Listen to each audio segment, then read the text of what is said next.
हजरत ताजुद्दीन बाबा हे नागपूर परिसरात होऊन गेलेले एक थोर सूफी संत होते।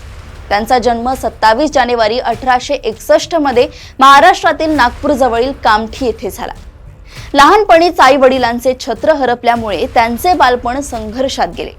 आजी आणि काका अब्दुल रहमान यांनी त्यांचा सांभाळ केला। बालवयापासूनच ताजुद्दीन बाबांमध्ये वेगळेपण दिसून येत होते।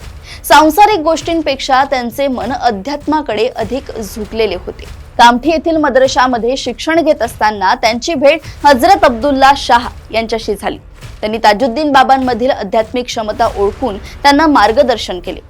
कमी खा, कमी झोपा, कमी बोला आणि कुराण वाचा हा उपदेश बाबांच्या जीवनाचा मंत्र ठरला।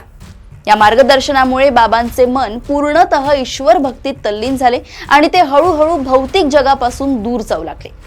1881 साली वयाच्या 20व्या वर्षी ताजुद्दीन बाबांनी नागपूर आर्मी रेजिमेंट मध्ये शिपाई म्हणून नोकरी स्वीकारली। मात्र सैनिकी शिस्तीपेक्षा त्यांचे मन अध्यात्मात अधिक रमले होते। सागर येथे बदली झाल्यानंतर तेथील प्रसिद्ध संत हजरत बौद्ध साहेब यांच्या सहवासात ते अधिकाधिक काळ घालवू लागले। त्यांच्या संगतीत राहून बाबांची ईश्वराशी एकरूपता अधिक गडद झाली। यामुळे त्यांच्या नोकरीवर परिणाम झाला आणि अखेरीस त्यांनी राजीनामा दिला।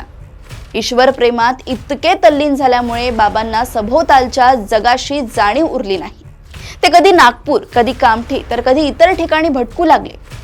समाजाने त्यांच्या अवस्थेचा गैरसमज करून त्यांना मानसिक रुग्ण समजले आणि मानकापूर येथील मानसिक रुग्णालयात दाखल केले। मात्र याच रुग्णालयात बाबांच्या करुणेने अनेक रुग्ण बरे झाल्याच्या कथा पसरल्या। त्यांच्या चमत्कारांमुळे भक्तांची संख्या वाढत गेली आणि रुग्णालयात जणू तीर्थक्षेत्र बनले। हळूहळू ताजुद्दीन बाबांचा महिमा नागपूरपुरता मर्यादित न राहता दूर दूरपर्यंत पसरला। श्रीमंत, गरीब, हिंदू, मुस्लिम सर्व धर्मांचे लोक त्यांच्या दर्शनासाठी आणि आशीर्वादासाठी येऊ लागले। नागपूरचे महाराजा राघोजीराव भोसले हेही बाबांचे भक्त झाले। त्यांच्या प्रयत्नांमुळे बाबांना रुग्णालयातून मुक्त करण्यात आले आणि नागपूर शहरातील राजवाड्यात त्यांचा निवास झाला।